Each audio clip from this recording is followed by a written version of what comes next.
Hello, hello, hello. It's your boy, the Beast One, Dad Mentality Podcast. We're here today trying something new for y'all out here, recording on a different platform where you can see all of us and we can talk to you a little bit better. Hopefully, we have some new stuff coming up in the future. But I don't do this by myself. I like to introduce my co-host. It's my man, A Million Grand. How you doing, Coach Vance Robs, aka Coach? How you doing today, man? I'm doing good. How y'all doing today? Man, Man, doing good. doing great, bro. Doing good. Also here with us is my boy been helping us, been taking care in this season, doing a great job. My man Matty Ice, Cold Crypto. How you doing, Matty Ice? Man, doing awesome, man. Appreciate it. Good to be here on this good Monday. Yeah, so we're gonna go ahead and jump right into things and go ahead and get our Twitch mental health check-in done. I'll go ahead and go first because I got a few things, that going on this week. First I've taken custody of a few of my family members that come to stay with me for a few, just temporarily. And at first I was kind of nervous about it, but ever since they've been here, it's actually been very much a blessing. And just getting them acclimated, just learning something new, man. I'm blessed that my family has been here helping and definitely supporting me in this whole situation. So it's good to have that support when you need it. So I'm gonna go ahead and give my score. I'm gonna go ahead and give my score a solid 8.5. It's been going up. Things have been stressful for a while now. I went ahead and coach. Unfortunately, I had to sell some of my stock and go ahead and get some things fixed around my house. So, I sold some stock. I got my I'm right now currently renovating my basement bathroom and doing some more stuff around the house, just buy, how time goes by, you got to get stuff like that, get new tires on the car, and also splurge. I got a new computer which I'm loving right now. So it's a good 8.5. I'm excited about the things that's coming for us. I do unfortunately have a 1.5-year-old in my house now, so it's kind of making us get up and run around and make sure we're taking Okay. care of things, and we gotta be really on point. We gotta cook, make sure dinner's ready and cooked, and breakfast in the morning. Because I had a 9-year-old. Shoot, we used to just buy stuff we knew he can do. Put waffles in the waffle joint. Half the time we didn't even wake up till it was time to take him to school. He'd get up and make his own breakfast and stuff like that. So now we got to get up, Independent. plan. We got to plan all our breakfast, get up, make it, make sure the baby's good and take care of the baby. It's a great thing though, man. It kind of brought a whole new happy life in here right now. So we're excited and having a good time. So, like I said, Yeah. it's an 8.5. I also have my older nephew with me. He's 17. He just turned 17. So we got a 17-year-old and got a 1.5-year-old. And but both of those are great because he's definitely working on helping me to demo this bathroom. Because you think I gonna have two almost adults in my house. My son is a 23 and a 17-year-old. I ain't got them working yet. So it's good, fellas. So that's where I'm at. All How right. y'all feeling? Whoever wants to go next. Go ahead, coach. Okay. I mean, the last week, you know what I'm saying, I'm at about, you know what I'm saying, I would say 7.5 right now. You know what I'm saying? It was pretty streamlined, pretty basic for the majority of the week. Had a couple things, you know what I'm saying, at work, but nothing that was, you know what I'm saying, heartbreaking or stressful or anything of that nature, just things that needed to be addressed. Home life is pretty well right now, so almost back to my workout routine, and so forth. So I'm good there. Um, managed to get out cycling a couple of weeks last week. Managed to take care of, a couple of things that were on the list that have been dragging on for a while. Got my house clean yesterday, which was always a good thing. We cleaned it. I didn't pay anybody to clean it, by the way. Yeah, I was about to ask. Yeah, no, I don't believe in that until we clean consistently. You know what I'm saying? I don't pay nobody to do it. I don't like doing a lot of things out of convenience. Like if you want something, go do it yourself, and then once you get the routine down, then you can pay for it. You've earned it, right? As far as anything emotional wise, the only thing I'm probably going through right now tonight's the first night my 10-year-old's away from the house. So she's at Cam Smith. For those of y'all born and Cam Smith. I can't believe Cam Smith still going, son. Still going strong. So I threw the air tag on her. You know what I'm saying? Air tag. Hey yo, that air tag is amazing, son. Yeah, it is. It's amazing, bro. So you know what I mean? So if I gotta go get her and act like, taken, and use my special set of skills to go, go out there and get her. Hell yeah. That's what I'm gonna do. You know what I mean? So a little bit of anxiety about that, but other than that, I think I'm man. It don't go away when they get older. Yeah, you already know you got, Hey, Coach, FYI, I got the smartwatch. It's a watch. I think it cost me $80, and you gotta pay a $20 a month. But my son can call me from it. He can text me from it, and you set up the only people he can call. You know what I'm saying? Really? Like it ain't like he can call anybody. You have the parent app where you can set it up to it. Well, it's set up from the beginning. It doesn't let them call anybody unless they're on this list that you set up. And it's just a watch. It's a watch. Yeah, it's a watch. I seen something, and it looked like an Apple Watch, but it wasn't like a full-blown Apple Watch. Yeah, but this watch don't do nothing. It don't have games on it, none of that stuff, because you don't want that because they'll distract them in school. Right. Yeah, so it's the just only a straight thing joint for you to call and time.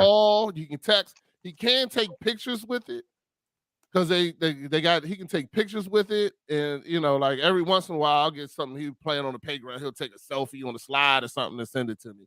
But you can take pictures with it, and it has full GPS. You can set it up where if he goes out, just like the AirPod, the Air joint, you can do the same thing. Yeah, the Air tag, you can do the same thing. But he can communicate back. He can call me, because my son is taking the bus home, and that bus running late, he'll call me. It's on your cellular service, on your cellular plan? Nah, it's a separate cellular plan you have to pay for. Yeah. Okay. But it's $20 a month for that. It's $20 a month for that, but it's worth it, for sure. Because I can pull it up anytime. It gives you right smack where they at too. You know what I'm saying? Okay. So no, it's good. I love it, man. So, but anyway, just to go. But the air tag's good too. But because the air tag you got to put on a book bag or some bullshit like that. And then if they don't have a book bag, so I like the watch because I know you're gonna keep that watch on them. But anyway. Yeah, it's on a necklace that she got. Oh, okay. That works even better. Kid necklace. Okay. All right, Matty Ace, how about you? How you feeling? Up from last week, man. I'm sitting at 7.5, 8. Still going up, man. Feeling better this week. Got some stuff done over the weekend, man. Released some new apparel and stuff in the stores, man. Got the shoes released in the store, got the new sweatsuits in, and they on the racks, and so got that done, and some new flavors for ice cream in the store. So just been working and just feeling good about some things that happened over the weekend. You know what I mean? Like with business that make me, optimistic about some things that I've been trying to put together for this winter season to continue to bring business into the store. Sometimes you get your mind get to working, I'm saying, trying to as an entrepreneur trying to think where that money gonna come from, you know what I mean? Like when you're doing some different things, as stuff start to change in your business, you start to, you looking at what can I do to keep stuff going. So, but I see some light at the end of the tunnel for some moves I can make. So feeling better this week, man. So I say I'm at about an 8. Okay, 8. Good. Vince, did you actually give a number? Yeah, 7.5. 7.5. Okay, just making Yep. sure. All right. Mhm. All right, well, everybody feeling good, man. It's a good week. I know we talked last week about doing a black episode, so I'm excited about doing that episode where we talk about everything black.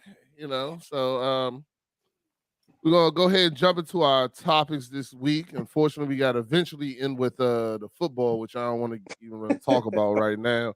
I'm telling you, I think I'm done betting because the football right now is just too. Who knows what the heck is going to go on? I thought by now it was shaking or something, but it don't look like it did that. So, Nope. Rigged. You would say it's rigged? I'm finally with y'all on that. Yeah, I'm starting to think so too. 'Cause this joint be wilding, son, wilding. But we'll see. I'm definitely cutting my betting down because I was Nah. last week. I knew I had some winners, and them joints was Nah, man. Like terrible. that.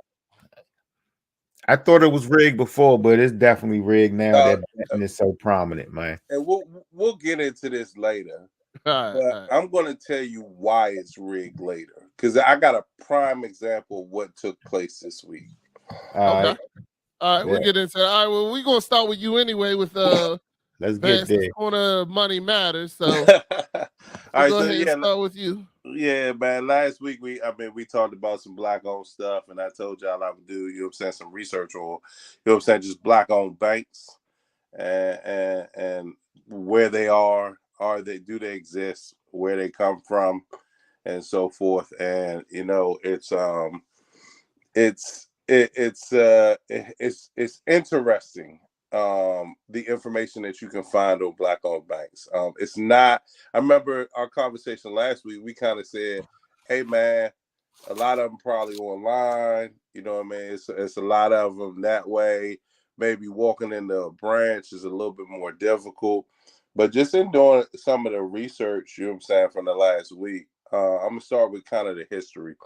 So it was a guy by the name of Reverend William Washington Brown. He's a former slave of the Union Army, and he was actually the founder of the first black-owned bank in America. So called True Reformers Bank. He founded on March 2nd, 1888. Okay. So that's a history of where it started. The reason why it started is because his organization encountered problems at a local bank in Virginia. Okay. So, and of course, what was taking place is the local bank in Virginia was white owned, and they were kind of cheating them out of some of the money that was there. There was suspicion and paranoid about them kind of organizing and planning things to do with the funds and what they were using the black owned money to actually do. Ironically, this area was around the Lynchburg area, which, if some of you guys don't know, there's a lot of civil rights movements, a lot of Confederate statues that were down there. Mm-hmm. I mean, if you guys recall in recent history, down there was rioting going on because they was removing, I believe it was Robert E. Lee statue. Yeah, it was Robert E. Lee. Yeah, I remember that. Mm-hmm. Yeah, so you know what I'm saying. It's funny that in that same area is where the first black bank came from. You know what I mean? And pretty much what he did is he branched out and he decided to, come up with his own bank for black customers, in Richmond, Virginia.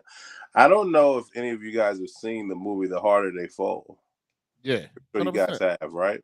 Yeah. You know what I mean? It's funny because they actually talked about, they had a couple scenes in that movie that dealt with, black banks versus white banks, black towns versus white towns. And if you guys remember correctly, the guy, Idris Elba, the main actor, had his then we didn't know brother go rob a white bank as opposed to a black bank, because white banks held more money at the time to pay him his dues back. So that's just a history of where the black banks come from. And it's what makes a bank black owned is just like any other company that makes it black owned. 51% of the stock have to be owned by, of course, black people, as you guys should already know. And if you don't know, that's one of the criterias. You know what I mean? Of course, they got to adhere to the same federal regulations, and they're insured by the same federal regulations. The advantages of it is, I think that we'll have more opportunity to capital. As you guys know, there's always been suspicion about kind of discriminating, whether it be race, age, It's been gender. discrimination. It's been discrimination in banking, but also real estate has been huge about discrimination, Yep. especially not to go off topic, Yeah. but real quick. I don't know if y'all remember, but there's a lady, she was selling her house in I think it was San Francisco. And she went and got a, what is it called, appraisal. She went and got an appraisal. They appraised the house for $800,000. She was like, "This is That's so a white low," couple. blah blah blah. And then she went and had her white friend and called a same company, different appraiser came, and they put white picture frames of white people on there and shit like that. And the person appraised it at 1.3 million. Yeah. Yeah. So, I saw that story. Yeah, and that's, and there's multiple stories in the area around there. But it came out though, in an article about how it's called something back in the day, how when they wouldn't allow black families to get loans to be able to become homeowners. It was like a initiative, so they actually had to come back and do something about that. But it's not a secret anymore that they used that as a way to stop black families from owning. And that's how it was easy for, if he was white, to walk in the bike, get a loan. That's why they own properties, own land. So it was a systemized attack. They knew what was up. Yeah, I mean, of course, it is, because you know what I mean. It's just a different way of, you know what I'm saying, keeping the class level and the 1%, right? So if you don't have access to capital, it's harder to grow your business. You know what I mean? So, and that's just the bottom line. And I think black-owned banks, by investing in black-owned banks, you can kind of level that playing field a lot more than just I guess working towards it, ensuring your credit. Because I mean, the same person, whether black, white, Hispanic, or Latino, whoever, whatever discrimination you have, you know what I'm saying, if you bank within your community, you're more likely to get approved for the loans that you may need. You're also more likely to get better financing. So I think like us understanding what investing in our black-owned banks does for African American community. You know what I mean? Not every state has a black-owned bank. I will say that. You know what I'm saying? With physical branch locations, but there are a lot of states that do, right? So if you go to Forbes.com, you know what I'm saying, /advisor, /bank, / black-owned banks. If you really just Google black-owned banks and click on the Forbes link, it actually brings up a state-by-state black-owned bank. But let me backtrack to the original guy, William Brown. When he opened his bank, he ended up opening 20 banks in different states, branch locations. So he actually grew his banks a lot. You know what I mean? After his passing, we were just talking about the systematic piece. Somehow, some way, certain banks weren't operating properly, and they ended up closing it down. You know what I mean? And that's amazing, right? So it's almost like you grow too big, similar to what we talked about last week. You grow too big, somebody might buy you out, or they're going to find a way to, you know what I'm saying, bankrupt you and bring you down. That's why it's so important for us to invest in some of our black-owned business, in all of our black-owned businesses, not just some. List of banks in the area. You know what I'm saying? We're in the DMV. You know what I'm saying? So I'll give you a couple just off the gate. You have Harbor Bank of Maryland, which is black-owned. Municipal Employers Credit Union of Baltimore, of course, which is black-owned. You have Andrews Federal Credit Union. Oh, time out. Hold on. Andrews Federal Credit Union? That's what it It's says. black owned? Mm-hmm. Wow. Okay. Andrews Federal Credit Union is black owned. Well, shit, I got an account in Yeah. the black owned bank. I didn't even know. Yeah, that's a surprise right there. Yeah, Black owned credit union. yeah, Democracy Federal Credit Union, and all of you guys probably already knew this, but Industrial Bank is also black owned. Yeah, and I knew that bank with industrial. Yeah. In the Virginia area, you got the Virginia State Credit Union is black owned. You also have the Transit Employees Federal Credit Union, which is also black owned. And in the DC, in the city, in Washington, D.C. itself, you have the Phi Beta Sigma Federal Credit Union. You also have Howard University Employees Federal Credit Union.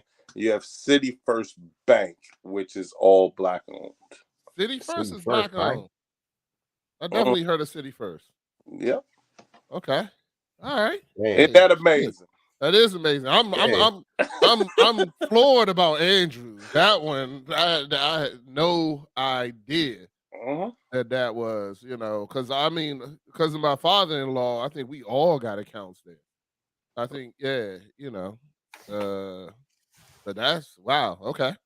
Hey, I'm glad. That's good. That's good shit. Hey, so for all our listeners, if you're trying to find a black-owned bank near you, Vance, you tell them to go to Forbes. Yeah, just Google black-owned banks, Forbes.com. Okay, and they'll give you a list. Hey, man, I would have never known. I'm telling you that makes me feel even better though. So I might be moving more accounts over there because I just got a little savings, and my wife she has her business account over there. You definitely got to patronize. It's good to patronize black-owned banks. Man, and if you visit, I say it's definitely good if you can get a relationship with them if you are a business owner. And that's where I think it comes in the most, like you were saying, like as business owners being able to get access to capital and being able to go into a black-owned bank and I'm being honest though. Now I know that one. I might switch all my accounts there because all the rest of my accounts, Bank of America, I've been waiting to leave them for a long ass time. But yeah, shoot. Now I know that Andrews is black owned. Shoot, I might have to switch all my accounts over there. And it's even closer than the damn Bank of America I have to go to. So, shoot, it might work out for me. It's good to have multiple accounts though in different banks.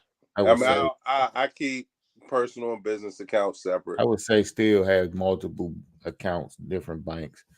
I want to leave Bank of America. I'll be honest with you. Yeah, I'm looking for a damn reason. So I don't say put everything in one, and don't put everything in one bank though. Yeah, I hear you. Man. I still got it. I got another account, another bank.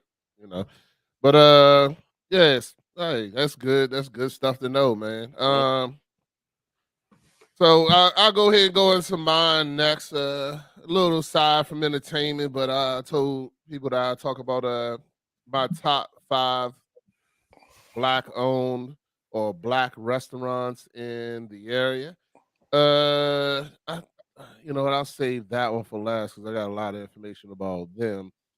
But one of the newer black-owned restaurants around is called Huncho House. So I don't know if you guys have ever been there. It's in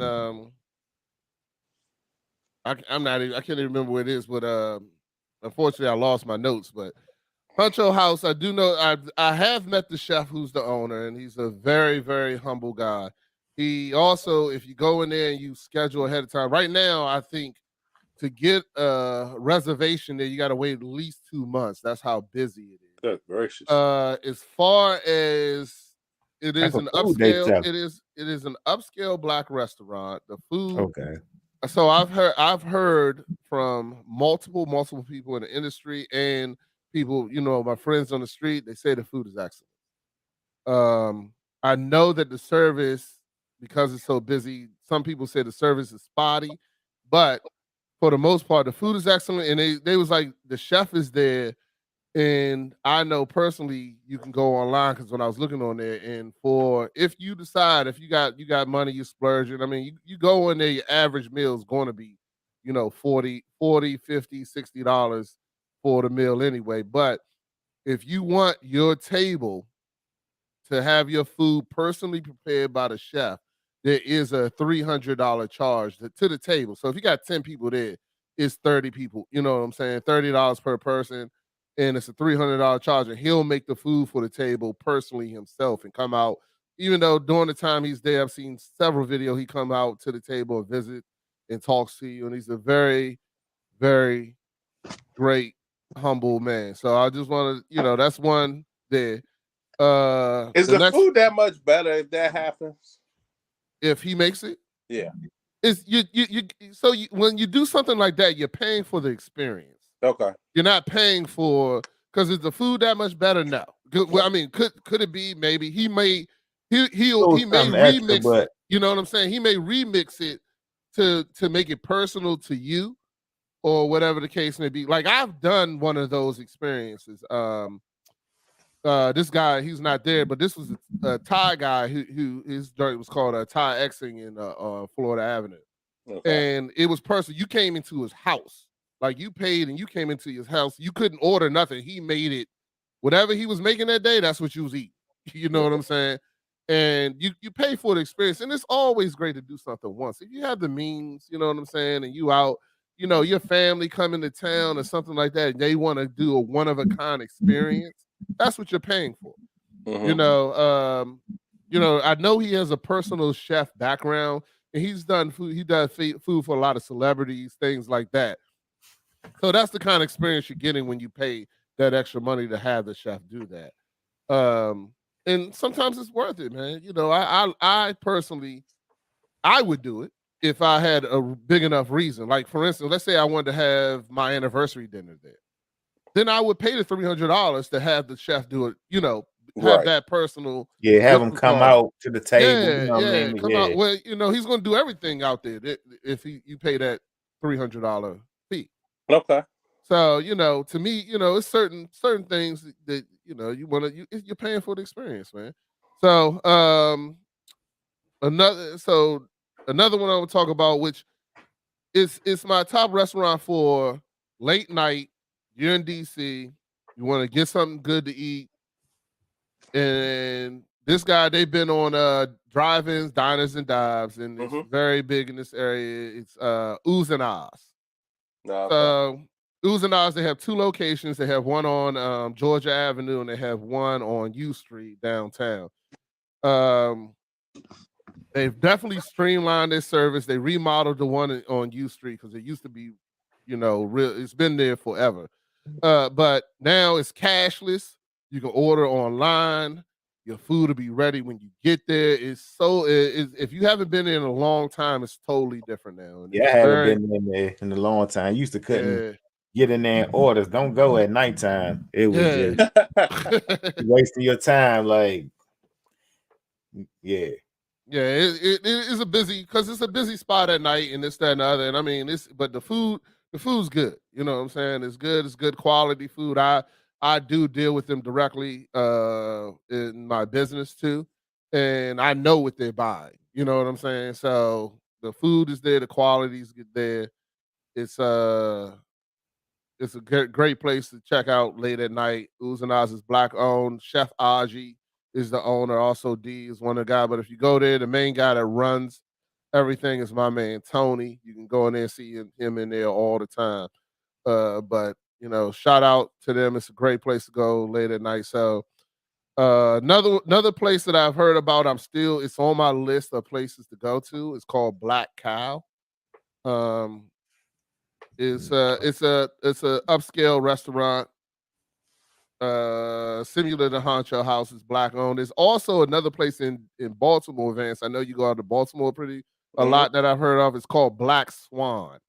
Hey, I went to go book a reservation there, and they hit me with that 2-month blend too. Yeah, I've heard about that one. The Black Cow, where is that at? In Laurel? I think so. Yeah, that is good. Yeah, I actually know I met the part owner. So that particular restaurant, they have Jamaican food and also American food, and it was two owners that had smaller shops that combined if it's the same one. Okay. And it really, really good food, man. He used to own a little small, you know how you have the apartment complex that at the bottom of the complex, old school used to have maybe a little sub place or like steak and cheese and like a convenience store on the main floor of the apartment complex. He was over in College Park and he ended up moving out Laurel. We ended up following him. It's really good food out there. But Black Swan, I also heard of. That's out White Marsh, if I'm not mistaken. Or I know it's out there. I think it's like right at whatever that the place by the I can't remember in Baltimore where you start getting towards the war Dundalk or something. Dundalk. Yeah, I think it's out there. Close to that area where they remodeled a lot of stuff over there. Yeah, man. Yeah, I heard that place is off the chain. Yeah. I've heard great things about that. Great things about them too. But you know, I'm not a fan of Baltimore. I try to stay away from Baltimore as much as possible. But you know, it's up in Dundalk or up in the White Marsh area. That's Black Swan is the name of that place. So. But the biggest one I want to talk about is because this guy is a personal friend of mine, and I followed him since his very first restaurant. His name is Jeff Mascari. He's also his cousin is Jason Mascari, who was the shooting guard for the school in Virginia that Vicky went to, man. You know, George Mason. Okay. Remember when George Mason did that Final Four run? Mm-hmm. That was probably 20 years ago by now, if not even longer. But he was a shooting guard for George Mason. So their family, they own a series of restaurants. I'm gonna go into Jason's restaurants first. So he owns Society. If you're familiar with Society Lounge and Cigar Bar in Silver Spring. Yeah. So he owns Society. He also owns Angry Jerk and the Breakfast Club. Okay. So all those restaurants are in Silver Spring. They're all really around in the same area. Angry Jerk is kind of like a Chipotle, a Jamaican Chipotle. Okay. You know what I'm saying? And you know, the food's good. The Breakfast Club is what it is. It's a breakfast place. And then Society, you know, the lounge is a huge. That dude is making so much money in Society. It's ridiculous, man.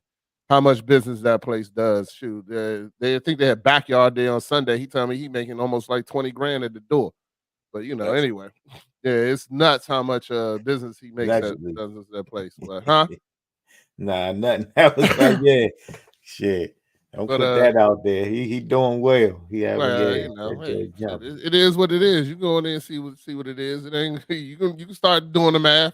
But anyway, then you go. So the next one is Jeff Mascari. You know, he's my personal friend too. And he started off with Po' Boy Jim on 8th Street. So Po' Boy Jim is a you know, a po' boy place based out of Louisiana. He's Guyanese and he based out of Louisiana where they make, I think it's 17 different po' boys. So if you've never been there, the food is great. I would put it like in that medium tier. Like your average price in there is going to be like between $17 and $25 for a sandwich and fries and stuff. And I mean, it's really good. If you go in there, you got to get the jerk chicken po' boy. My wife loves the shrimp po' boy, but you know, you gotta try that. But he owns several other restaurants in the DMV area. So he has Po' Boy Jim in Columbia. He has the one on 8th Street. He also owns it's called Creole on 14th. So that's on 14th Street. It's more of an upscale party atmosphere. The food is, you know, excellent there too. And also he owns Miss Toya's in Silver Spring. And Miss Toya's has really blown up. He named that after his wife. You can see his wife in there all the time. She's, you know, it's her restaurant, so but it's he started it, and I mean, this dude is a very humble guy. He'll give you the shirt off his back to help you. I worked with him for many years. I consider him a friend, and if you're ever out there, but I mean, he's a great chef. I know he does personal cooking and all that kind of stuff too. But it'll cost you to get him in there. But he has several restaurants, and he also owns Sugar and Spice in Hyattsville. Oh yeah, okay. Yeah, Sure. he owns that too. So all those restaurants are really good, man. I can't tell you. I mean, there's so many different things I tell you to order depending on which one you go to, but all of them are good. If you go in there, ask for Jeff, tell him your man Rodney, your dad mentality sent you. He'll definitely say what's up, but it's hard to find him you don't know which location he's in at any time. So, but that's definitely one of my favorite Black-owned businesses. I love supporting that man and watching him grow and do what he does, man. So that's that's my restaurants. Y'all check them out if you're looking for a date. I got y'all guys. If y'all need I call Jeff if y'all want to go check out any of the restaurants. Make sure he'll take care of you and give you something. That's for y'all, not for the listeners. But anyway. But take you up on there, man. Yeah. Check out any of those places, man. Oh, I do want to give out one more shout out real quick to my man Lonnie at LRW. So he did these shirts for me real quick. He printed them up with a quick order. I ordered a lot of stuff from him. Matter of fact, he's right next to your shop, Matty Ice in Precise Mall. He's the printing guy right by the Mexican restaurant. So okay, if you're looking at it to the left, he does great work. He does a lot of paperwork. So I do want to before we go into your topic, Matty, I do want to bring up something and see how y'all feel, because I was talking to him, and like I said, the nicest guy in the world. And I was telling them that we were having this Black show and this, that, and other. And I was like, I'll make sure I send a shout out to you, because you are a Black-owned business.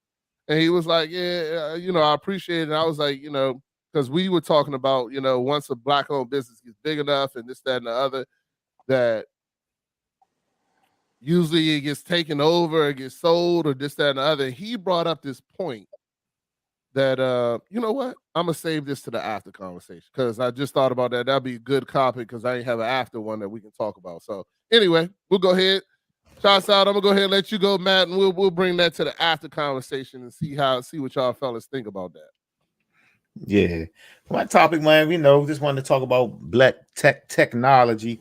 And we can always go back to Blacks inventing a lot of things.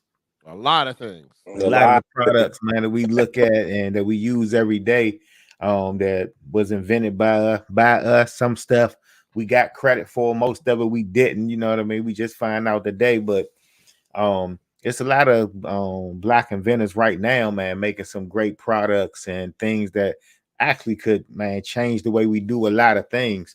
But one Black inventor or created a technology is a guy by the name of Moses West. And what he did, he basically created a machine that creates fresh drinking water out of basically thin air. You know what I mean? It can create thousands of gallons of water per day. You know what I mean? So what it basically allows it to do is moisture in the air already. So he hooked these machines up. His one was running in, he put them in Flint, Michigan, when they was having the issue was what's going on with water. He got some down in, the Bahamas, and he can ship them to different areas where, there's natural disasters and different things like that. But for whatever reason, it just kind of seemed like it hasn't taken off, or he's gotten some pushback. Some of his machines actually got vandalized when he put them in Flint, Michigan. And he was saying he thought it felt like it wasn't just like no random vandalism. The people who did it, they knew exactly what they was doing. Well, the people that need the water ain't gonna vandalize. Like if you want water, why would you? If you want the water, why would you vandalize the thing bringing you fresh water? But it just showed like what we can create, and water is turning into a commodity now, though. Like people like, you know what I mean, it's actually a commodity, fresh water. So I'm just sure it's gonna be some pushback, man. They try to sell you everything, you know what I mean? So they, you know what I mean, if you can get free water for any town, any city, why would you buy water? I'm sure you could probably make smaller ones of these and have them at home so every home can have fresh, you know what I mean, fresh drinking water no matter where you at. Yeah, take it from there. That'd be fly, Exactly, but because they ain't if gonna they let got that large happen. ones, I'm sure they can make smaller ones, man. But his name is Moses West, man. There's a lot of videos you can watch about it on YouTube showing the machine actually in effect in the works. I don't know, like we just need to make sure he stay protected, man, because I think it was a black guy who got killed, man. I don't be off topic, but he got killed because he created the engine, like a car engine that could actually run off water. They say there's another company doing it now, but he actually created, you know, man, better than an electric car. But Okay. something happened to him. But Well, I got some questions. Well, hold on. Just let me ask you a quick question. So about the guy who has the water. So did you watch how it works? I mean, my question is, how much water does it make? And it has to use some type of electricity, right? So is there like a electricity? yeah, it runs off a generator. So there's a generator, so it does need power. He talks about that in the interview. Talks about the power that it uses is actually is basically less resources than what you have to use to get groundwater. You know what I mean? It's basically easier. It's more cost effective, and as far as where you in a remote area, if it's a remote area, you don't have to create plumbing and create, you know, a water source to get it there. You just need to get the machine there, and you will need power if it's in a remote area to power it. But after that, the water is provided out of thin air. You know what I mean? It's called an AMG. I had an article up right here talking about it, but his name is Moses West, man. And it's the biggest. It got national news when he put him in Flint, Michigan, because everybody know about how the water is over there. You know what I mean? They still don't got clean water. Yeah, still don't have clean water. So these machines are helping out. You know what I mean? Literally making thousands of gallons of water a day. So, just something right quick, man. Black people again, in technology, man. You know, even in today's day and age, man, like some electrical car companies, like we are definitely in the running. We might not hear about our companies out there, but there's like, I didn't know it was that many black-owned banks.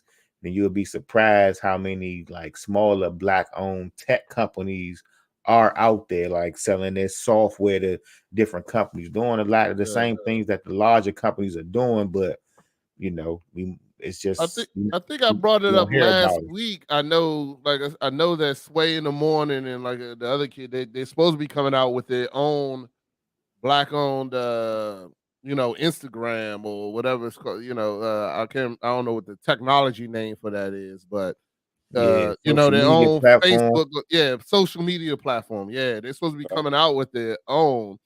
And they also have a company where they rehabilitate, where they are teaching people in prison to code. So that, and then hiring them to come and code for them.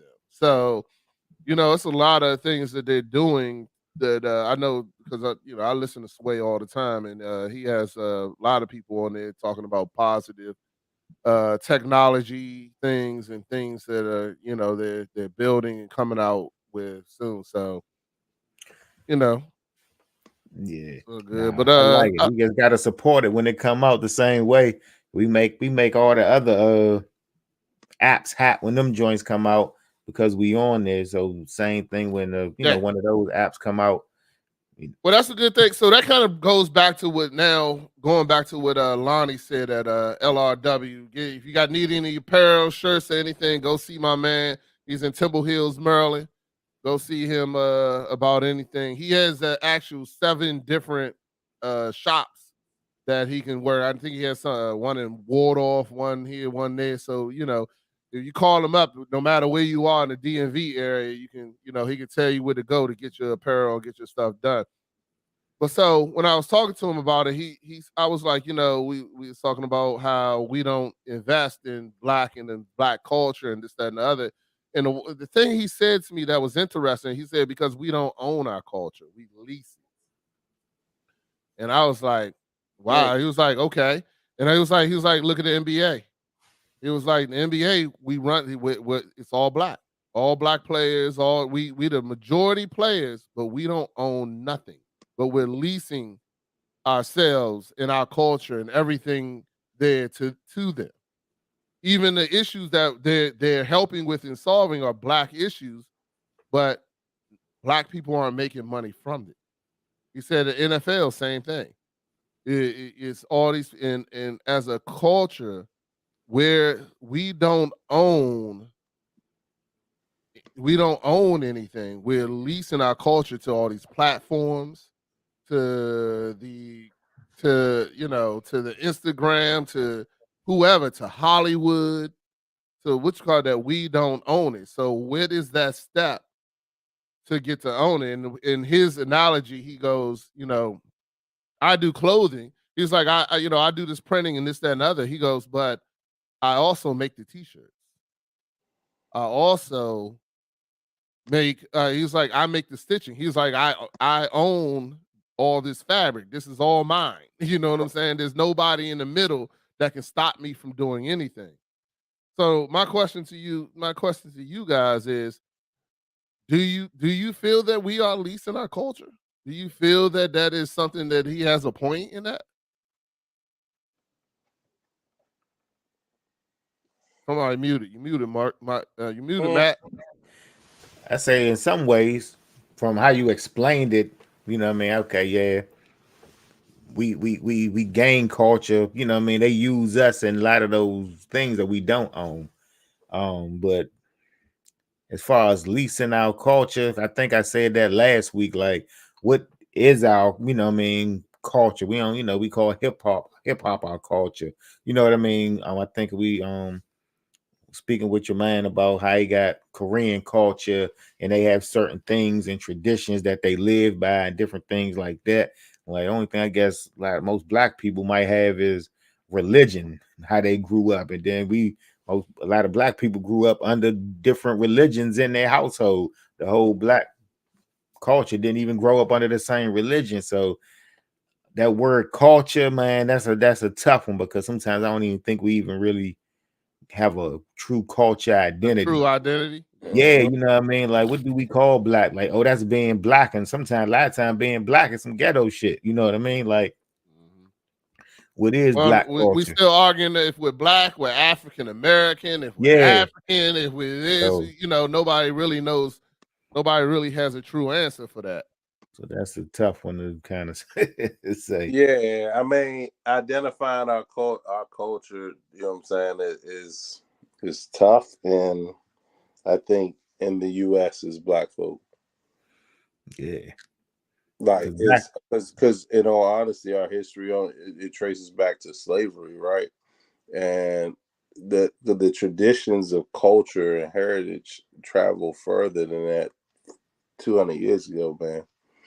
Like, a lot of the things that were passed down to us, they've only been passed down in the most recent past. Like, it's some of the cultures that, you know what I'm saying, your guy was talking about last week. I'm pretty sure that goes back to like original heritage. You know what I mean? And I think a lot of our original heritage was lost. Yeah, absolutely, especially in America. Yeah. Like, they was trying to have like Black culture. I think about like old hip hop groups, you know what I mean? Arrested Development, you know what I mean? Like, with the African colors and dashikis, like that was trying to, that pride type joint. But we didn't, like, most of our family, direct family descendants, we don't know nobody who ever actually lived in Africa. So because African Americans, you just Black, you know what I mean? Like, our culture is different. Like, some Africans actually still have a culture. You know what I mean? Like, we go to a Nigerian wedding, you know what I mean? Like, they got certain cultures and you know what I mean things that they do tradition, like you know what I mean, the Muslim, like, but I would say just like as American blacks, we don't really have a culture except maybe like rap and like you said, and if you talking that, then yeah, I guess we do kind of lease our culture if that's the culture that we claim. If that's, you know what I mean? I Yeah. mean, but Claiming, ultimately, in the United States, and the same thing we kind of went into before last time was that in the United States, you know, they only let us get so big. Like for instance, Ice Cube right now with the big three. He's talking about how much he has to fight yeah, just because the NBA. He says the NBA is stopping him they don't like it. because they don't want him to become bigger. You Exactly. know what I'm saying? And grow and you know, and that is one of the things I guess that we have to, as like we was talking about banks, technology, and investing in this, that, and other, that we as a culture, as a people, really have to start looking at things like that, things like Mm. the big three, and start supporting it because Yep. it's black owned. That's how we. That's the only way we're going to grow to get to a point where we're no longer leasing our culture. Where we're Yeah, no longer, because I mean we're making a lot of people rich. I You know thought what I'm this for saying? I thought this for the longest time, and a lot of people say it just can't be done, but that's why they might be scared of Cube. I was like, why wouldn't LeBron or like some of these stars create their own league? Like, do they have enough star power? But is it that the other people just own so much they just know they're not going to allow it to do it? We can't work together. So I what if think LeBron, when he retires, he does go work with the big three, and then a couple of other stars go over to that joint? Like, is that star power going to translate, especially like with They got, the but they, moves no, they got? You can got 4-point shots, like you know what I mean? Like, I think it's all about the risk factor for some of these richer black folks. I think that they may understand some things that we aren't privy to in yeah, that particular world. I yeah, think it's that that TV rights.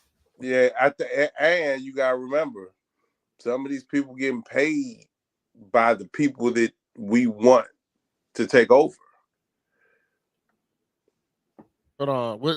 I don't think I caught that. Say that again. I mean, What do you mean? I mean, Rich, like when you start talking about, you know what I'm saying, people like LeBron and you know what I'm saying, Jay-Z and Oh yeah, all of those people, like they're getting paid from those companies. yeah. But they're leasing their culture. They're leasing Right. So their that so bodies. Yeah, themselves. the loyalty to the community. I'm not saying that they don't help the black community because I believe that both of them are really good Absolutely. Yeah, at I believe giving they do back too. to our community and try to help build black wealth and all of that stuff.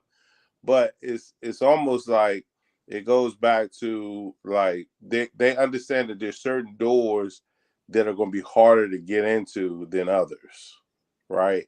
Like just when y'all were talking about ownership earlier about the NBA and the NFL, like it's virtually impossible to get into some of those, even with LeBron money, bro. Like, because let's call a spade a spade. LeBron's rich, But he Yeah, ain't but wealthy. but he ain't rich, right? Like He ain't he wealthy. ain't He ain't wealth on wealthy. that level. He He ain't ain't wealthy yeah, because he wealthy ain't he. on wealth on the another level level. of these owners that are Yeah, making that are billion, but buying teams, right? You know what I mean? Yeah.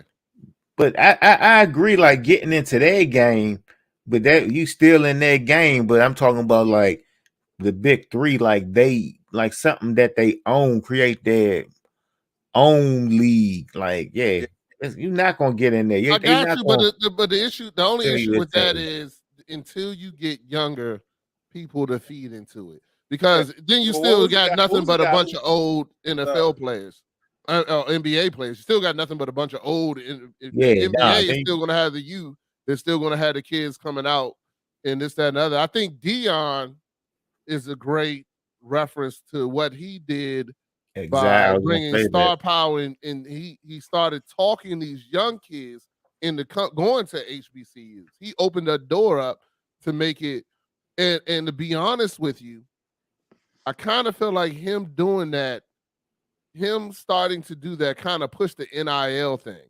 because if people are not getting paid and then they just start deciding to go to black colleges, then it's going to change. It's going to change because now if all these kids that are supposed to be going to these these white colleges that are supposed to be you know, the top of the game, and then all of a sudden they start going to these HBCUs because they're not getting paid any different, so it don't matter.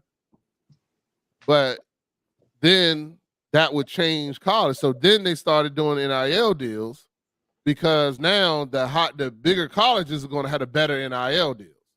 Yeah, well, I mean, NIL was covered regardless, right? Yeah. NCAA football did that. You know what I'm saying? But yeah, that's what I'm talking about. Yeah, it's I mean, I'm talking about the game. The game just really kicked it off. But I think the Deion thing, you're right in the sense that he was trying to show that there was a disparity between the big colleges and HBCUs. And I think that in and of itself is commendable with Deion, right? You know what I'm saying? But the NIL deal is what shut the door to that, right? Is because the HBCUs aren't they're not getting the same funding that these other schools are getting. So they'll never compete with it. Like, regardless of what they may think or not think, the only way they'll be able to compete is if they have the same type of money, and most of them don't, right? That's why HBCUs were created in the first place. You know what I mean? For us to be affordable to get a college education, right? How they going? Is that going ever going to switch if they do get more talent and get other funding going there? Because they still going to, you know, just like Deion did, he gone. He gonna go. It ain't even gonna come close. Yeah, because the money ain't close. You know what I'm saying? The funding ain't close. You know, the money's not close. Like none of that's like we can say it's for the HBCUs are right for the right people. Yeah, and that's not the game that they belong in. I'm just gonna be 100. Like, and that's just what it is. I'm not saying they aren't great football players in HBCU. That's definitely not what I'm saying. But the historic black colleges, I mean, they were created so that we could get a education. You know what I'm saying? A good education. You know what I'm saying? At an affordable price when other schools weren't allowing us to get that same education. Well, they wouldn't even allow us to be in the school. Okay. Yeah. No, I'm just wasn't built for a sports program, but it wasn't built for sports. Exactly. Yeah. That's not even remotely what. And I hate to say it, but most of them ain't never going to get to that level. You'll have your one-offs. You'll have your years where the Gremlins and the A&Ts of the world are fantastic teams, but they're not going to get to the higher level college football levels. It's too much of a disparity in there. Well, college football is just a disparity in itself. Even when you talk about the top teams in college football right now, you're still talking about two different teams. You know, I mean, I mean, you talk about 25 teams at best, like in the country. Yeah, and then I mean the drop off after that is huge. It's not even. It's basically like playing like a high school team playing a middle school team after that. Right. You know what I'm saying? It's you know, it's ridiculous after that. But I mean, I understand. I'm glad they finally did though. You know what I mean? Give players some bread with the NIL deals. Like however it work. I know it's still not going to be perfect. Not going to be. You know what I mean? But for you to start being able to earn off your likeness, man, like it's like they was making too much money. They had to get something back. You gotta remember they also have NIL deals with teams now too. So yeah, the NCAA play the team. If you go play for a team, they got a whole backing of their own. You know what I'm saying? Of something else. They can have a whole team. The NCAA messed that up, bro. Yeah. They messed it up. They could have got way out in front of it, but they were so stringent and so worried about kids making money on the side and you know what I'm saying, and agents hustling kids and doing this and doing that. NCAA could have just made them salary players just like everybody else, but they didn't want to do it. They wanted the regulations on a college athlete before NIL was just ridiculous. I mean, Yeah, you couldn't work, you couldn't do anything shit. like back in Yeah, our day. get a fine, get some niggas stealing crab legs. They do Yeah, it. man. Then you get kids locked up. You know what I'm saying? Because they Yeah. hungry. You know what I mean? Or because they ain't got no shoes. They Obama take a jersey or something. You could, like they used to get Bama for accepting the jersey, Yeah. like Or accepting a accepting some side clothes. order. Yeah, You know what I mean? So it's just I mean, the NIL it's going to change a lot. So I mean, kids are making a decision whether or not to go pro or not for football.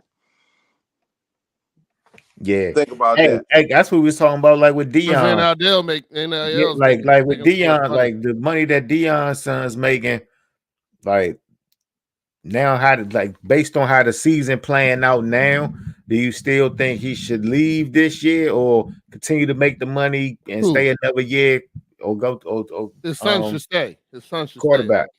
I His mean, son's not going first round. Here's the deal. I know, right? but he was thinking about leaving though. It don't even if he Nah. was going first round, the NFL got caps on rookie salaries. Yeah, that's what I'm saying. But I mean, he's Like, going to why make more would you money. go? I'm saying not He first would have to round. go first, but He's- to No, make he's making because 2.5 make right less. yeah. His son is making 2.5 right now in a NIL deal. Yeah, Yeah, but, so it wouldn't even make sense for him to go. But Caleb is making what, 7? Oh, I don't know. Maybe I think Caleb was up there. Yeah, I think it might have been 6. But he about to leave though. He gone. He gone. Oh yeah, first he round. gone. He gone. Yeah, but but I'm he saying, also but said it all 2.5. depends. He said what now? He also said it all depends. Well, he gonna go.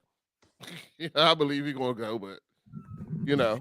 Yeah, but We'll it do see. change the conversation though. If you gonna make that same type of money again next year, Well, you without know who I having to really feel it helps? commit. I feel it helps women a lot more because I mean, what's her name? Reese. What's her, the LSU female player. The superstar. Because it does, but I mean, it should hopefully. But hopefully, if it starts there, it's going to raise NBA female players because she's making more than most NBA players right now at LSU. She's making more than making a league. Yeah, that's what I'm saying. So hopefully, it helps that maybe that money in transition to be get their money more equal because now it's no reason for them to go to the WNBA if they're going to make more money outside of that doing, NIL deals or whatever the case may be, that the WNBA is going to have to raise the money. Because, I mean, this also can work in soccer. It also can work in other sports other than just it may NCAA translate football players. I'm just throwing it out there. I don't know what y'all think. I'm about to say it could translate because once those companies invested in those players in college, and now they got fans, so now they may invest more into the WNBA because that's where the money come at is advertising. So if WNBA can't get the proper advertising and TV rights, ain't never gonna be able to pay that top dollar. I'm guessing women's basketball, college basketball gets higher probably TV views than WNBA. So probably the LSU game probably did. I don't know. I'm just going off a guess, but I would think it probably did because that was a huge. I mean, I don't even watch WNBA. I don't even watch NBA, and I watched that game. You know what I'm saying? Because it was just the hype just got me involved that I wanted to see. I wanted to see what's going to happen. So maybe it becomes better. I don't know. I'm just talking for myself. Yeah, women's college basketball. Those games probably get higher views than maybe some WNBA games, especially for like the big team superstar. Yeah, that's interesting. I mean, especially around March Madness, around that time of the year, championship. Yeah. I mean, I watched it, so I don't watch any of that, but well, now we talked about that. Let's go ahead and talk about the misery of my week every week now. I thought this would be a great idea, and now it's becoming a thorn in my side, which is our NFL picks of the week. So We tried very hard to pick Yeah, man. guaranteed winners last week and failed miserably. So Vance, you were saying you had some things you wanted to say about how you feel the NFL might be rigged, because I would love to hear this argument. So perfect scenario last week. Hey, but hold up. Let me just say he agreeing that it's rigged after his picks ain't been looking too good. At first he was like, nah, y'all need to listen. I'm telling you. Y'all Nah, it ain't rigged. Now the Joe rigged though. Right? Good games, win or lose, I don't care. But when you see obvious coaching choices, even though the statistics say it, you can't tell me that they didn't know this. So, did you guys watch Tennessee and the Ravens Sunday morning in London? Nah, I did not. I missed. All right, so here's the deal. Here, I'm gonna paint the scenario. The line was 4.5, right? Mm-hmm. The score, listen to me, was 24-13. Okay. Right? It was less than a minute left in the game. The daggone Titans had the ball on the 1. Okay. Right? On the 1. Yeah. Derrick Henry wasn't in the game. That's off gate. Okay. That's off gate, right? Yeah. On the 1, down 24-13, I believe. Go back, quarterback gets sacked. Next play, penalty, half the distance to the goal. Very next play, quarterback gets sacked again. Then it's like 3rd and goal from the 20, right? Not even 20. I would say like 16. They stopped and kicked the field goal. On 3rd and goal. On 3rd, what? How much time was on the clock? Why would they kick field? It was 37 seconds left. They kicked the field goal to make it 23-16. The line is 4.5. So here's the deal: if you score a touchdown, yeah. Oh, then it changes the line. Point, yeah, they would have been down by 23. Yeah, Tennessee wins the line. Even they were down by 11. Okay. Yeah, so that joint would have. Yeah, they were down by 11. But then it was 4.5. They try onside kick after that. They did. Yeah. So their thought process was kick the field goal, try an onside kick, go for the touchdown. But you're on the 16 going in, bro. Yeah. I get what you're saying. Well, first of all, when you was on the 1, you should have gave it to Derrick Henry. Yeah. Why is the quarterback getting sacked? You know what I mean? Yeah. On the 1. Yeah. Like seriously. Even quarterback sneaking or Henry got the ball. He ain't even in the game though. They got that new crappy push the quarterback sneak that everybody doing now. I was so mad. Wait till they change that. I said, you got to be kidding me. I can see the logic. I don't know if I'm calling it. The ratios tell you to kick the field extra point. Nah, bruh. Vegas tells you to kick the extra point. It's been a lot of games like that this season when they. Oh yeah, it has been. It has been. There was one where they kicked the extra point to change the joint too. I seen that one too. Yeah, I know what you're saying.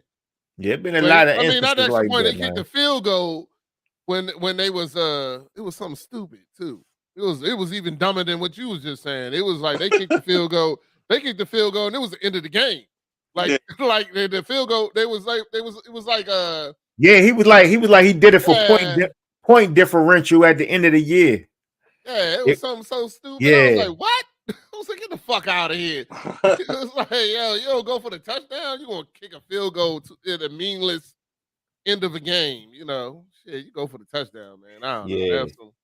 They were talking about a lot of them joints, but I don't know. I definitely think it is scripted. I've been said that before. Betting was legal, but now that betting is all over the TV during the game, before the game. man, they got some AI that's in effect, and they know the odds of certain shit, man. And they so good at it, man. They use the ref to mold the They've been game. doing it so long. Yeah, They to got give it them down better pat. odds. And you know, the way the rules is now, they can call holding on every play. They can call a pass interference on damn near any play. So they can pull that flag whenever they want to. Yeah. It's a penalty on every play, bro. It's like it's a penalty on every play. They just don't pull the flag when they, you know what I mean? So some shit is just stupid shit like that. That's definitely a penalty. They gotta throw the flag, but even in some of those instances, nigga, they don't throw the flag. You be like, God damn, I ain't pass interference right there. How they ain't throw the flag? Yeah, I Now saw we a got couple to of those too. we gotta let that one go. All right, well, Like, let's get into these picks, man. Let's go ahead and I'm gonna recap last week's terrible picks. So last week we had Kansas City, Denver, Kansas City for the win. We got Yeah. Kansas City. We got that one. We had Miami, Carolina, Miami for the win. We got that one. Then we had San Francisco, Cleveland, which I told you, unfortunately, we could have gone Washington, Atlanta. Okay, it still don't matter. We still would have lost on the Eagles and the Jets too. So we had the Eagles and the Jets. The Jets won that one, and then we had Buffalo and Giants, and then Buffalo won that. So barely too, which was ridiculous. Because I definitely had banged, pick some things on that Buffalo game. I thought they was gonna do something other than win by, I think it was like 16-9 or some stupid. Yeah, it was a low score. Yeah, I definitely thought they was gonna steamroll them, but of course, you know, I'm sure that was some odd something. Everybody picked the over or some crap like that.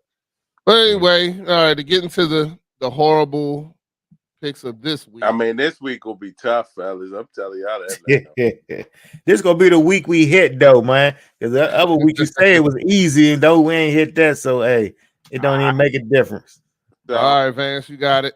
You don't even make a difference. Let's go. What's our first pick? What's our first game? The Raiders at Chicago. Chicago +3. The Raiders at Chicago. I'm gonna take the Raiders on that one. At Chicago. Damn, what Chicago look like this week? Did they lose to? I don't remember. I want to say they lost. Advance your camera off. You didn't know that. Oh, nah, that's because I'm looking at the spreads on my phone. Oh, all right. Yeah. I'm gonna go. Dang, Raiders Chicago. I'm gonna go. The Garoppolo didn't Garoppolo get hurt? This might get hurt. Yeah, so I think the Raiders quarterback got hurt. Yeah. Let's see if I can pull this shit out. I don't know if it shows plus or minus. I'm gonna go Chicago. Yeah, it's still +3. It's Chicago +3 minus Raiders. I got to pull it up. Yeah. So you going Chicago? All right, Vance, you picking it? I'm going Raiders. All right, Raiders is where we're going. Buffalo, New England. New England Buffalo. I'm saying Buffalo. Yeah. All right, Detroit, Baltimore. That's gonna be a good game. No, all of them. Hey, dog. I'm trying to pick the highest joints, but they're going at Baltimore. They usually play good in Baltimore. I'm gonna go Baltimore. I think. I'm saying Detroit. You're saying Detroit? Yeah. All right, Matty Ice. Detroit been playing all right, man. I'm gonna go Detroit. All right, Detroit is the pick for that one. Washington, New York Giants. Come on, man. We gotta win this one. Washington. Man. I hate this. Hey, dog, they got the spread is +1.5, bro. Like they carry it. Hey, what night that game on?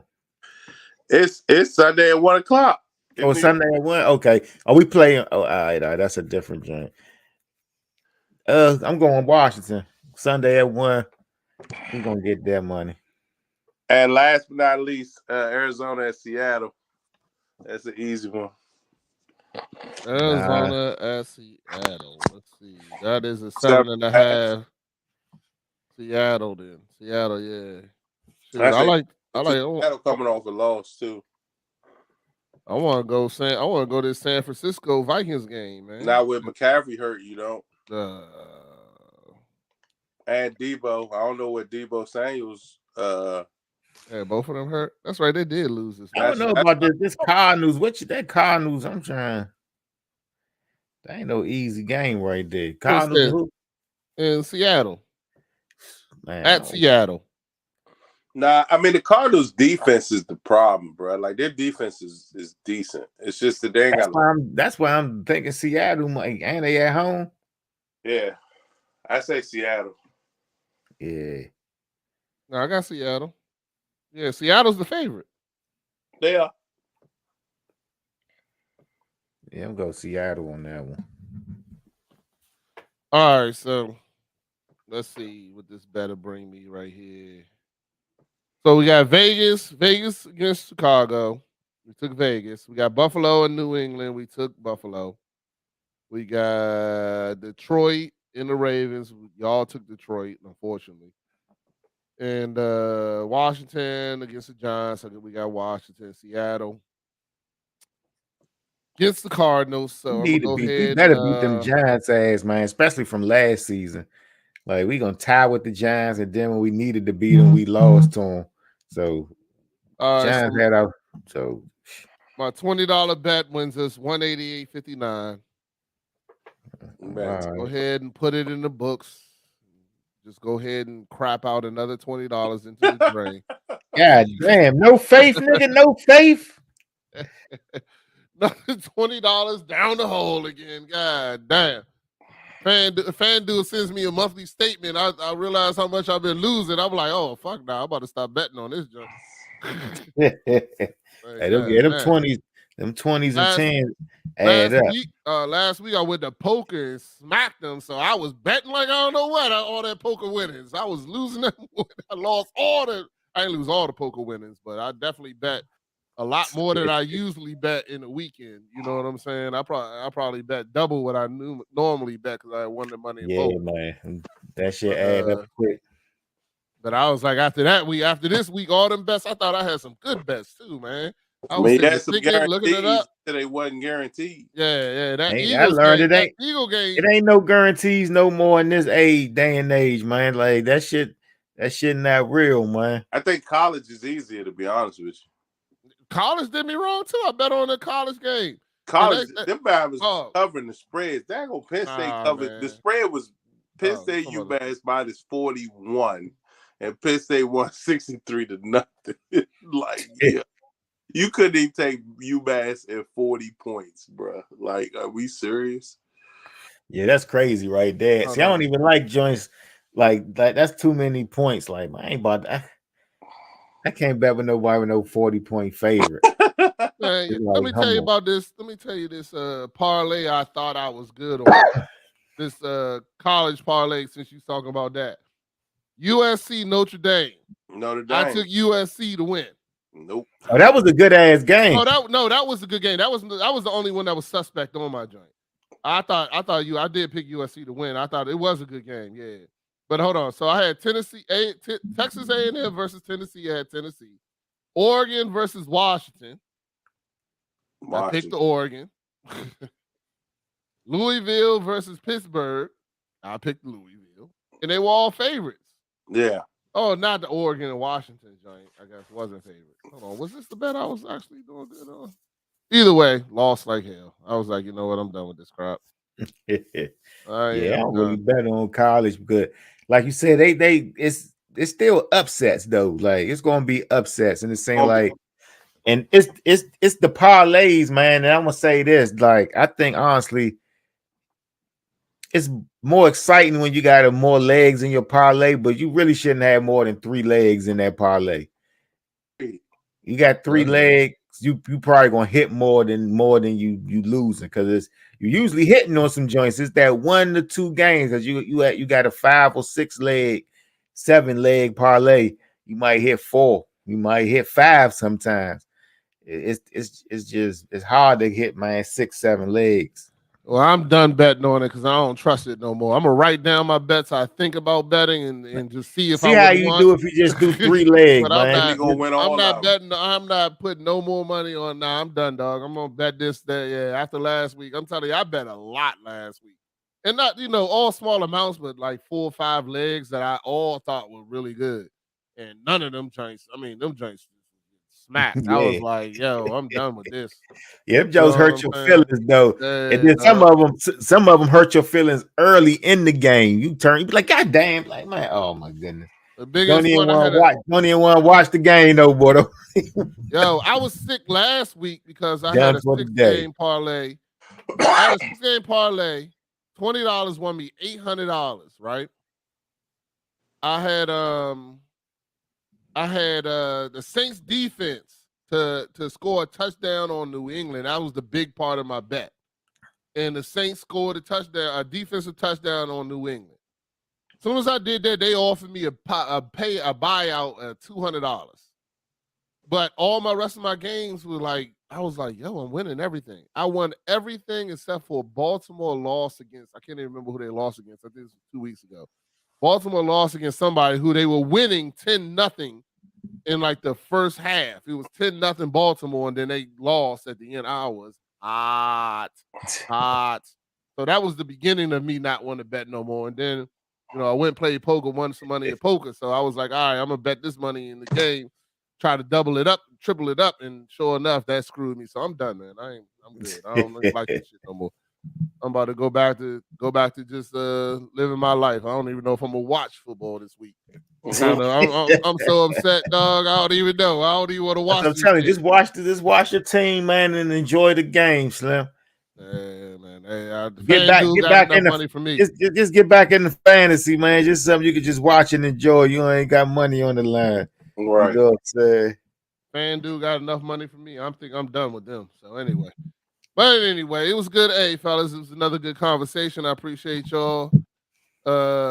Appreciate everything, talking everything black. I definitely want to come back and have some more conversations about NIL deals and stuff like that. Maybe we do that next week. I'm gonna try to hopefully get some guests and stuff like that for next week. But like I said, it was good times, man. Anybody got anything they want to say closing? Everything good? Everything good? Y'all ready to go? Nah, man. Enjoy y'all. Just wish y'all a great week, man. A blessed week. I did. Will say just I'm doing actually what's called a mindset challenge. In the mornings, man. So I know you've been back walking in the mornings. Rodney. You know what I mean? So check me out on IG, man. It's called a Wealthy and Blessed Mindset Challenge. Because it's like 5 pillars of your mindset. So we just want to focus on different things: family, faith, love, knowledge. You know what I mean? And look, and talk about one of those. Give a good quote every day, every morning when you walking, man. Just trying to do that for 30 days, man. Kind of change the words we saying and doing a mindset challenge, man. So hey, I'm all about that, dog. Hey, matter of fact, next week let's actually talk about that, yo. Yeah. I'm ready to do that next week. Like, yeah, let's actually All talk right. about that and talk about different ways to change your mindset and stuff like that. Cause I'm huge into that, man. Like I told y'all earlier, I got my family coming here. I had to, talk to my family because they was like, oh, it's gonna be difficult, it's gonna be this, it's gonna be that. And I looked at it and I said, look, man, it's only difficult if you think it's difficult. Let's think it's a blessing. You gotta go into it with the right mindset. Let's think it's this. Let's think it's that. Because it also could be amazing.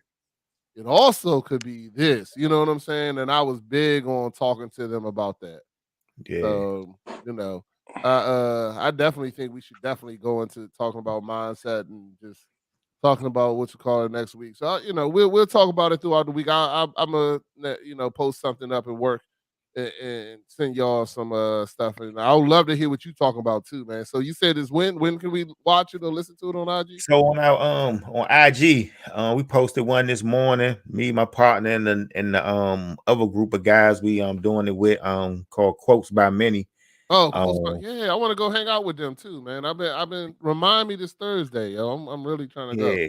So we doing that and just want people to say positive quotes that they live by on a daily basis. You know what I mean, and just change our mindset for 30 days. Say positive words, man. Like change the narrative instead of, like you say, instead of saying I'm going to try, just say I'm going to do. Like take the tries out your vocabulary for 30 days. You know what I mean? Change some things up, man. You know what I mean? In order to get different things in your life, you got to do different things. You know what I mean? You can't keep doing the same thing trying to get something different. So, you know. Hey, yo, I got it. Next week, we all come up with our 3 favorite quotes, and we'll discuss them. Instead of doing our segments next week, that's what we'll do. We all take our 3 favorite quotes, discuss them, see how I feel, even talk about, times where we had to use those quotes. Got it. Sound All good? right. All right, Bet. fellas. Well, thank y'all. Hey, look, I got this new computer.